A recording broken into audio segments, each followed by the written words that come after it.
everybody.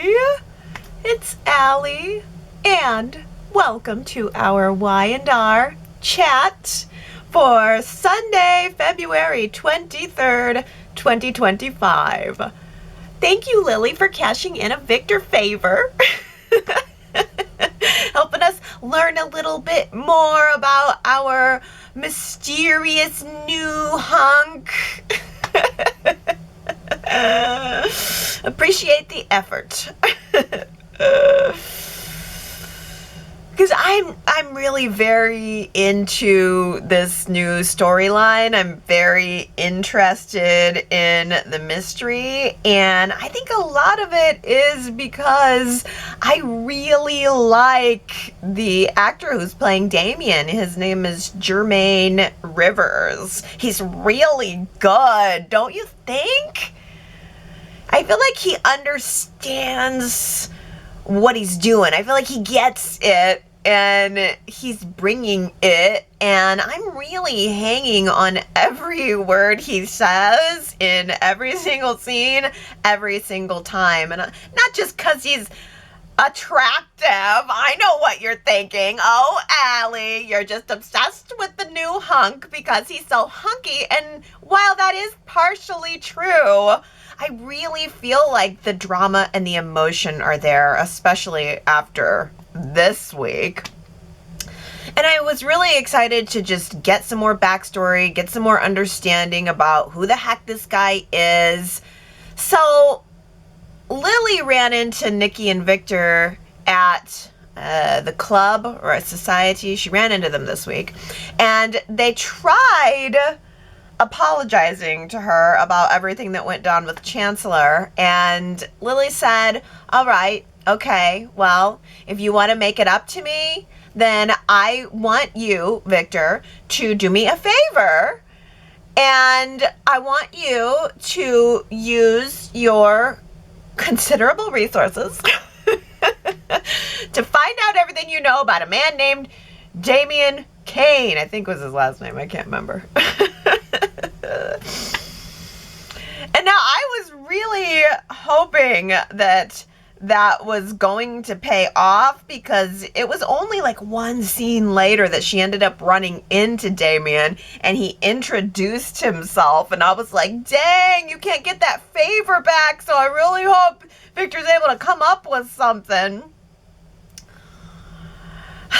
But you know, she needed to know. She can match a face to the name, but she still needed to learn more about him, especially since he already knew so much about her. He already knew that she was Lily Winters, that, you know, her last name, Winters, was connected with the company, and therefore she's connected to Nate. And he also made sure to establish that they are not blood relatives. They're interrelated, interfamily related, but certainly not blood relatives. Wink, wink, shoulder jab, wonder why.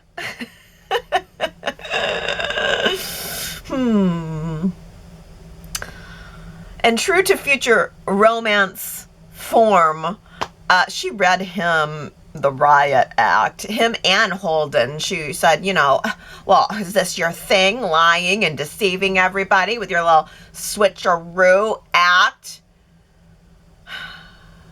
Oh, it's love.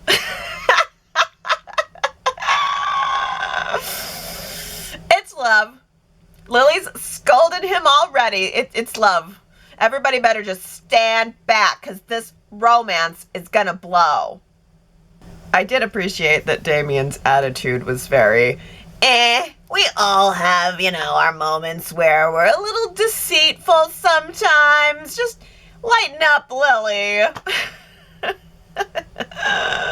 I'm sure that if Damian had done a deep dive on Lily, then I'm sure he would have found a few unflattering things to say to her, to throw back at her. But anyway, Lily goes out to the ranch later in this beautiful multicolored blue and white geometric dress, looking like she belonged at the yacht club. It was gorgeous. And her skin is so shiny, and I just can't wait to see her hook up with Damian. But I'm sorry, I am digressing. I will pull myself back to the plot. Which is that Victor finally was able to give us some juicy juice about Damian. Apparently, Damian is not the real owner of these companies. So he may very well be rich, but he's not that rich. He's just the guy that runs these companies. And the real owner is the mysteriously named elusive billionaire, Aristotle Dumas. Oh, Aristotle Dumas. Could that be an alias? But who could it be? Who could it be? Dare I speculate? Dare I dream? Dare I say it out loud? Could it be Tucker McCall? Damian and Amy had their mother-son reckoning this week, and it was pretty emotional, man. It was pretty gut-wrenching, and it really helped a lot of things fall into place for me, because it turns out the real reason that Damian hates his mom is because he was under the impression that she became distant while his father was sick and dying. From his view, she pulled away and she was just never around. Well, she explained it and let him and us know that what really happened was that Jackson let the health insurance policy lapse. So that's a big mistake. I mean, he was a doctor. It's a little surprising, but okay, I guess even doctors can make mistakes like that. But it left them with no health insurance. And so Amy had to take a second job, hustle up some extra work to try to pay all the bills and all of the medical expenses on top of that. So it's a situation that I'm sure a lot of people find themselves in, and it's very unfortunate. But I thought that, again, the actress who plays Amy did a really great job of portraying that desperation and that point of view. And likewise, I think Damian's point of view was actually pretty understandable, because Damian's point of view was coming from a place of a younger person who was so overwhelmed with grief over this sudden illness and then the loss of his father. And in an effort to protect him, it seems that Amy didn't tell Damian anything about the insurance policy, didn't bring him in on that part. So he just never knew, and instead internalized it as Amy's coldness, as Amy being absent, as Amy just letting his father die alone. Which, yeah, is a good reason to resent your mother. It's kind of strange that he wouldn't have brought that up to her, that they wouldn't have had this conversation before, like that it wouldn't have come up in any of their many arguments, considering, you know, Amy said they had some knockdown, drag out brawls. But oh well, okay, whatever. I feel satisfied with the explanation about what went wrong between them, and so I therefore feel okay in moving forward. Just moving forward. And it honestly seems like that's kind of where their conversation left off too. Like, all right, we can move forward, but forgiveness and letting it all go is just not going to happen overnight. Everything's not just going to disappear overnight. But Amy was really quick to remind Damian that she doesn't have a lot of time left. Although that could completely change by next week, because she did agree to finally let Nate save her life. She finally did agree, like, okay, all right, you can take on my medical issues. You can send my charts to whoever you want.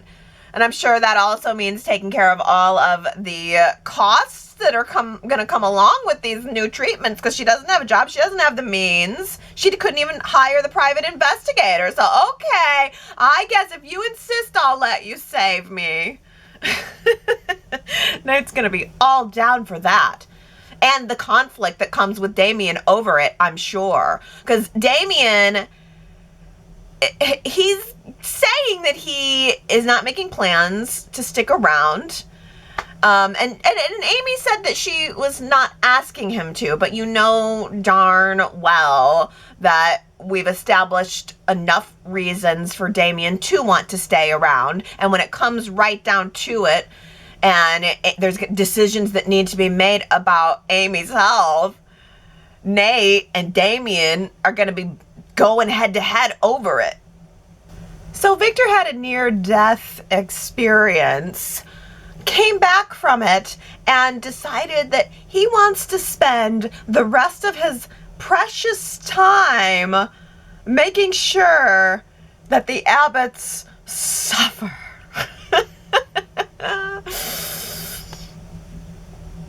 Far be it from me to suggest anything different. It makes complete sense to me. Sure. But I will tell you what I would like to see. I need a little more establishing to go on here. I need to see maybe some flashbacks from that night in the hotel room where Nikki and Jack almost OD'd together, because I feel like that would make Victor's current point of view make a lot more sense, because as it is, his reasons just feel very flimsy. The thing he always goes back to is that night in the hotel room where Jack, saved Nikki's life, really. Put his life on the line to save hers. But if that's what Victor doesn't like so much, if that's fueling the whole current Abbott feud, we need to see it again. We need to understand it better. Because he's going full force into revenge. He called Michael this week out to the ranch to follow up on the plan. Because apparently when Jack bought Glissade in that firestorm, Victor already had some spies on the inside. So Victor must have already known that Jack was going to buy up those companies. And he must have, in fact, counted on it, because he already had people on the inside who have expressed explicitly that they are willing to enact some kind of revenge. Some kind of question mark revenge. I do not know why Michael wants to be involved in this. I do not know why Lauren encourages him. Lauren and Michael did have a romantic follow-up Valentine's evening this week, and I, of course, loved seeing them talk, watching them dance at the jazz club, hearing the music in the background, the thing with the olives. I mean, the whole back and forth that they have is so special. I love their love. I love their chemistry. Michael still had to apparently catch her up on everything that had happened with Ian Ward. They never, at night at home caught up on that. They waited till now. But Michael had to, let her know that he basically risked his life for Victor. And I was really glad that she took him to task over that, over his decision to stay in the house with that madman just to protect Victor. And, I like that she said, I appreciate your loyalty to Victor, the man who you apparently see as a father figure. But what would Fen and I have done if you had died? Did you even think about that? I mean, that was a good moment. It was a totally relevant question that needed to be asked. I really don't know when Michael's loyalty to Victor became so strong that he would be willing to risk his life over him. I have always thought that Michael and Victor made really good partners, really good equals. But yeah, I don't know. I don't know when it became Victor as a father figure and I'm willing to risk my life for him. It's a little too much for me. I've said it before. But, Michael did always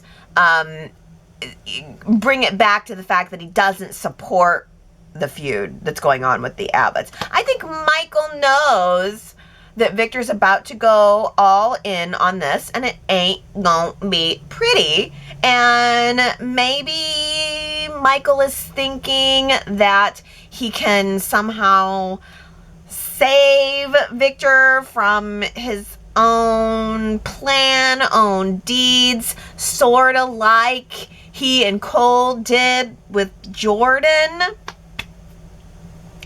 Guys, where did Cole go? What happened to Cole? Did we end up exchanging Cole out when we got Damian number 1 and Damian number 2? Can I get a pair of those noise, voice, drama canceling earbuds? I want the earbuds that just cancel out anything that I don't want to hear. How nice. I love that idea. I mean, put me down for two pairs. The first pair and then the backup pair for when the first pair breaks, because I'm using it all the time. Oh, it's a good idea. It was sweet. It was cute. That was cute. It feels like everybody's caring about Victor's approval these days. Everybody wants Victor's approval, and Claire is at the top of that list. I don't have a grandfather. I haven't, I haven't had a grandfather, mostly my whole life. I never really knew either of them. But I can't imagine needing his approval on my boyfriend. I mean, I don't know, maybe if my grandfather was like larger than life, Victor Newman, I would feel that way, but I don't know. And maybe Claire is in the process of evolving out of that. I think she wants the approval, but she is not willing to sacrifice her own needs for it. I mean, she is, as of Friday, insisting that she absolutely will not back down. She will not let Victor succeed in, his objections to her relationship with Kyle. She will not let anything that Victor does come in between them.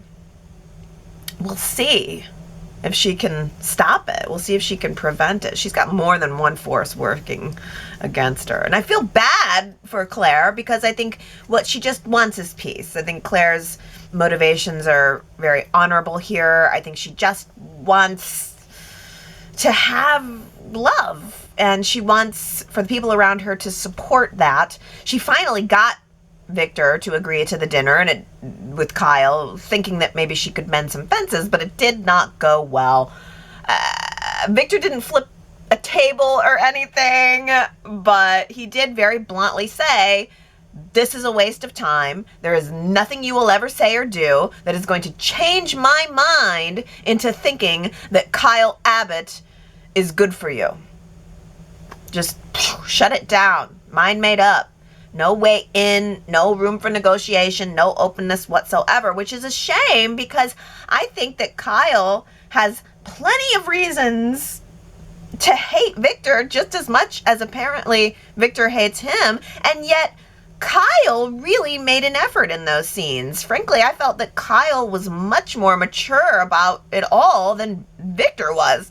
Kyle basically said, look, I don't like you either, but I am not going to let it affect my relationship with Claire. I'm capable of moving forward with my relationship with Claire and separating it out from my feelings from you. And it's really too bad, of course, that Victor can't do the same. Key moment, though, Victor told Kyle that the main reason he doesn't want him and Claire together is because of the Abbott family and the Abbott family drama and you know, what's going on with them. And Kyle says, well, wait a minute. My family's doing fine right now. What seems to make you think that there's gonna be some drama? Major tell. Victor really let his hand slip there, surprisingly. He's planning on it. Because he's planning on it, Kyle. He's planning on making sure that there's problems within your family, and he's being so adamant about it because he wants to protect Claire from what he's about to do to you. I don't know, maybe if Nikki hadn't been late to the party, that whole thing would have gone a whole lot better. I was sort of surprised with how totally thrown in with the Abbotts Nikki really was. She actually let Victor walk out of the restaurant and then stayed behind with the Abbotts to complain about him. During the dinner with Victor, Summer and Daniel were in the background, and Summer was not able to take her eyes off the drama. If there was some kind of Academy Award for just side-eyeing a scene, she would have had it. Of course, she had a whole lot of lame excuses about how she was only concerned about what was going on at the Claire, Kyle, Victor dinner meeting because it affects little Harrison. But Daniel, bless him, he called it like it was. You're jealous. Jealous, jealous, jealous. Gonna say it a million times because it's true. Jealous. It's okay. Just admit it.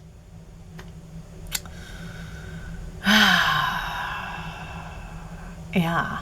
The most concerning part to me is that just like how Michael suddenly sees Victor as a father figure, Summer is apparently now being labeled as just like Phyllis. I liked the comparison. It was a fun and funny moment, but like, really? Because the fans have kind of famously complained over the years that Summer is nothing like Phyllis. And while I think Allison Lanier's vision of Summer is a lot closer to a Phyllis-like vibe than Hunter King's was, still, I'm just not exactly getting the Phyllis vibes that Daniel was referring to. Maybe that part is yet to come. Maybe that part is foreshadowing. Maybe Summer is going to end up going to some crazy lengths in the name of protecting her family when what she really wants to do is just whatever it is she wants. And maybe in that way, it would be more Phyllis-like, just using the justification of family to facilitate whatever it is that she wants to do. Using Phyllis's disappearance to get public hugs from Kyle in front of Claire. Yeah, that's pretty good. I still would argue that it's not Phyllis level schemery, but then again, maybe we are just getting started and we are in for a show. But so where is Phyllis? I don't know. Do you know? Because I have no clue. No clue. Summer and Daniel are convinced that something has happened to her because she isn't answering her phone and because she skipped a breakfast meeting that she invited them to, and we all know Phyllis wouldn't do that. So they had to call the cops. Now even Chance is in on the mystery of where is Phyllis? I mean, is this like the part where Michelle Stafford is actually away on vacation and we just need to buy some time, letting everyone stumble around in the dark, wondering where she might be? Or was this just a way to get Billy home from Paris? Like a way to break up the romantic getaway between him and Sally? Or, I don't know, is this a new storyline? Has something really happened to Phyllis? Could Ian Ward be back already?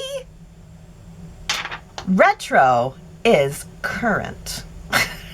I freaking love that line. If you're dying to know who said it, you should go to yrchat.com and find out. Retro is current. Boom, boom. All right, well, let's take a look at some of your comments, starting out here with the Summer Kyle Claire drama. T. Nicole says, after Summer gets back with Kyle, I would love to see Claire with a bad boy. Even more of a waffler than Kyle. Oh, T. Nicole, it almost feels inevitable. I love the way that you put that. Well, after Summer gets back with Kyle, I mean, it's almost just this given that Summer's gonna win. I don't know. What do you think? Well, I mean, do you really think that it's a slam dunk for Summer, or is Kyle's relationship with Claire enough to keep him solid? I think we should make that a poll question for this week. I mean, who do you think Kyle's going to end up with in the end? Which girl's going to come out on top of him? yrchat.com. That's our poll question for the week.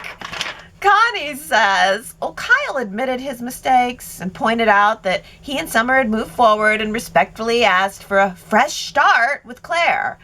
I liked this Kyle at the dinner meeting. He was firm without being arrogant. He was also quick to point out that it would be Victor causing drama, not his family. He went toe-to-toe with Victor, and I'm on his side on this one. Yeah, Connie, I totally agree. I really liked Kyle in that scene. I thought he was certainly the more mature of the two of them. But Sharon W. says, whatever you think about Victor, he laid it on the line today, straight to Kyle's face. He told him that he didn't want him to hurt Claire the way he hurt Summer. I mean, it's legit. It's not as if Victor doesn't have a legit point of view. We just all know that Victor has additional motivations. Russell says Victor is grasping at straws for an excuse for his disdain regarding Claire and Kyle's relationship. All the Abbotts and even Nikki speaking negatively about Victor in front of her. What will Claire's takeaway be and her next step? Looks like Victor went ahead and put a bar in the new ranch, by the way. Nikki be damned. I love that, and I keyed in on that right away too, Russell, because we initially got the new ranch and it was like, oh, he didn't put a bar in, it makes sense, because that area where the foyer is would have been where the little wet bar was in the original ranch, and sure enough, he came right in the door this week and had a drink right in the same spot where the bar always was. Nikki be damned. He's so offended about that night in the hotel room, but not enough to change his need to have a drink at home. Let's think maybe Victor just has it under some kind of lock and key. How about that?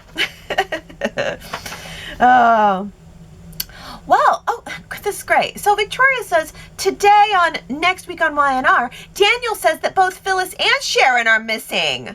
I wonder if the scene Sherrod told us about, where Phyllis and Sharon are chained together, will be used now. Will they once again stage it in the Faith Newman Memorial Sewer? That would be too obvious, plus Sharon is a pro at getting out by now. She knows how to pry open the lock and not hit it randomly. Well, this is interesting because on Paramount Plus, my Friday episode did not have any Next Week's on YNR. Next on YNR, or whatever the heck it is. It's like Next Week on YNR. I didn't get that at all. So I did not see this preview that you were referring to, but it had already occurred to me that we might right now, the whole where is Phyllis thing might right now be connected to what Sherrod had told us about, that they originally filmed some scenes with Phyllis and Sharon being trapped together in the sewer, and then it got scrapped. So maybe they're somehow piecing together the story based on the decision that they didn't use those scenes. But I don't think they'd go back to it. I don't think they would re-kidnap Sharon. I feel like maybe this is just going to end up being like, where are they? Where are they? It's sort of like Tessa, oh, it's fine. Like Chance mentioned with Tessa, it's fine. She was just gone one day. It feels like something else was planned here. and it didn't really get fully executed. Sherrod gave us evidence of that. But as to whether or not they're going to now fold it back in, I guess that's the question. Like I said, I didn't see the preview, but I just feel like it's a whole lot of huff and puff about nothing. I do want to know when we're going to get our home remodeling, though. Russell says, Jack is bent totally out of shape with his worrying about the house refresh. Stuck in his ways is an understatement. Staring off into the distance and ignoring everything Diane is saying. Being so preoccupied with what might happen to the house. It's a little much. Even after just having sex, Jack jumps right back into the questions about that damn remodel. Diane has to offer more sex just to shut him up. This is crazy. Jack needs to get an immediate emergency appointment with a therapist and dive right into this obsession with those dusty things in this house. And Victoria says, I agree. I can't wait for the Abbott Mansion refresh. The set personnel did a fantastic job with Billy's new home. Like Jack, I'm also a little nervous. I want it to feel like the Abbotts still live there. I hope that they're unveiling it this Friday. Oh, yeah, a couple of thoughts I have about Jack and Diane. First of all is I agree with Russell that it was too much worrying. It was like 2 days of scenes hanging over all of this romance of just, is he really worried about the remodel or is he just kidding? But clearly there's something underneath it. It was just a lot. It was overwhelming. It made Jack seem like way too insecure. I mean, I would have rather just focused on romance and not been talking about the house. I mean, home renovations are probably so disruptive. I'm sure if you've ever done a remodel, it's extremely disruptive, and you know, it's nice. It's a nice sort of rich person thing that they can just whisk away to the athletic club and, you know, whisk away to another world where they're not having to deal with the drop cloths and the painter's tape and whatever. They can just go away and come back and have this wonderful reveal. So I would have rather just focused on that. I thought it was funny that they were going back and forth, but it was clear that Jack was trying to cover up his anxiety, and it was just over and over and over again. But I do think it is reasonable that Jack is somewhat concerned about it. I mean, how many husbands just give their wife a blank check to redecorate the house and expect absolutely no input? I guess that's the other piece of it too, is I think maybe it would have been more fun to stretch it out and give Jack and Diane a chance to work on this project together. I sort of don't like the idea that she's just like, I'm going to do whatever I want and you're going to like it, or you're the old fuddy-duddy.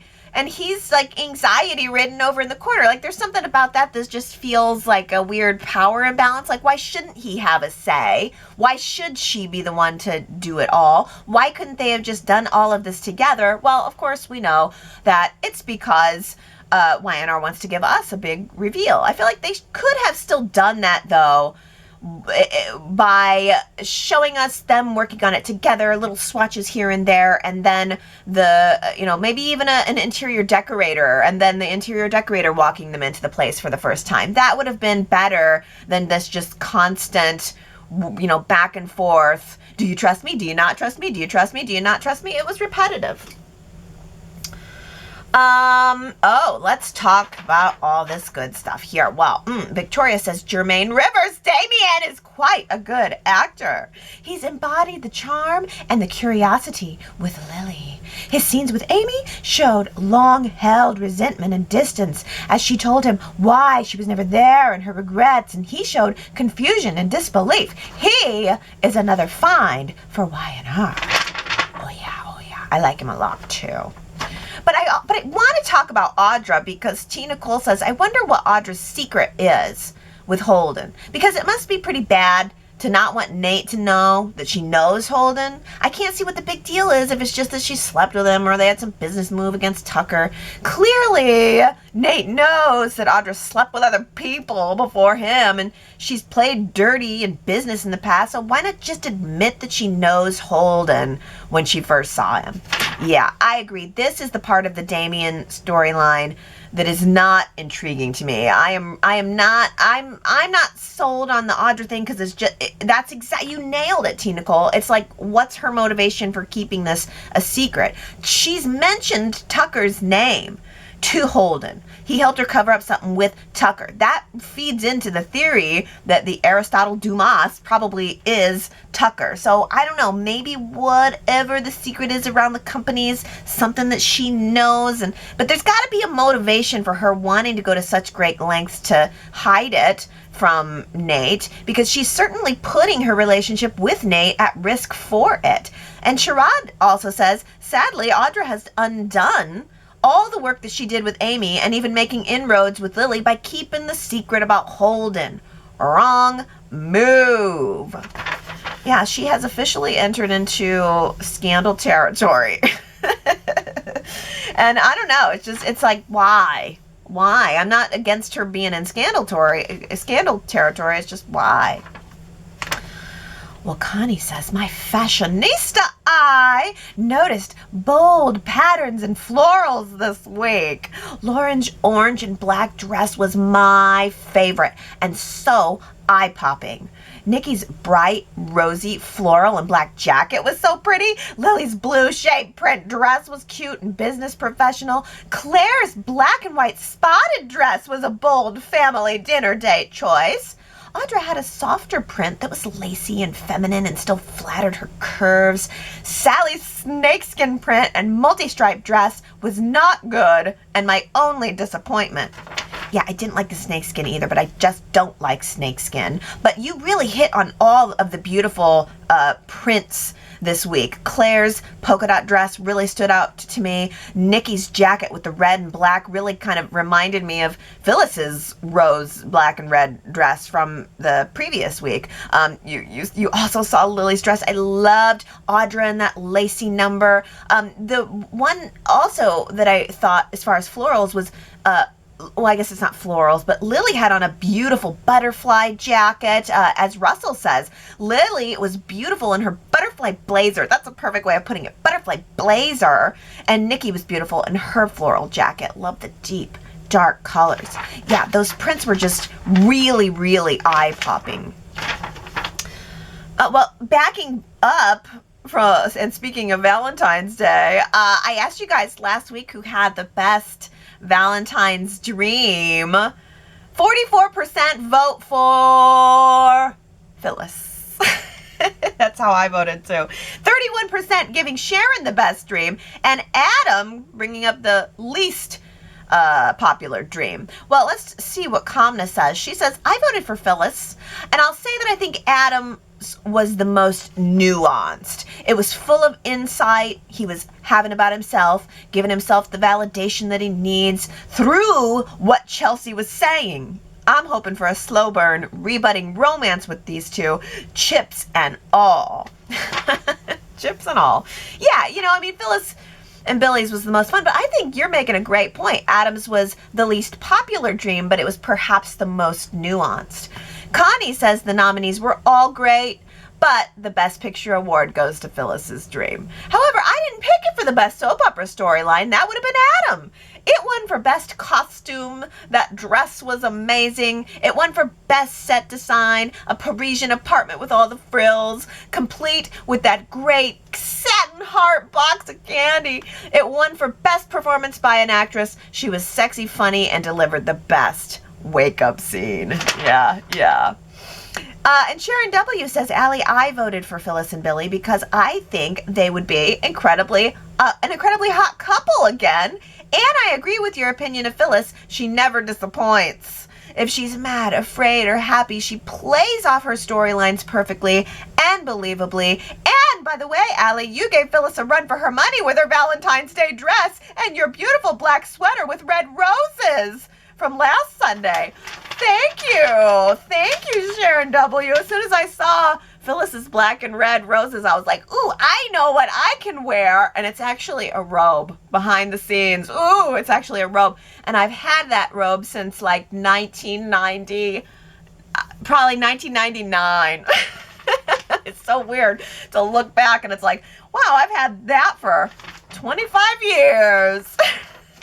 But it still works, and it's in the vein of those bold floral patterns that we were seeing on the show.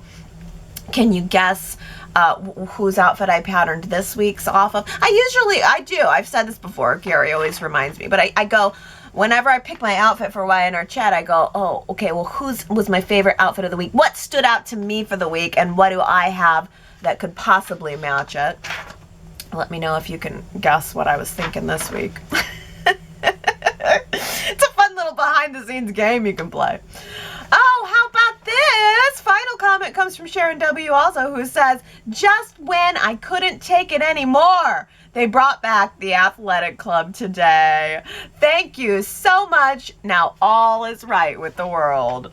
Yes, aren't we so lucky? We still get to keep our jazz club, but we also get back to our huge, beautiful set piece, the athletic club. Mwah! Love it. Okay, everybody, it's time for me to get going. My daughter's a little under the weather this week. It seems like all winter long, one of us have got it. One of us have got a little something, but I gotta go check in on her. So cutting it short, but I always love it when you take the ball and run with it. So why not go to yrchat.com and leave some comments. Let me know what you think about the week that has passed, or stop by throughout next week and let me know what you think about the week as it unfolds. I love you guys so much. I hope you have a really good week, and I will see you again next Sunday. Bye.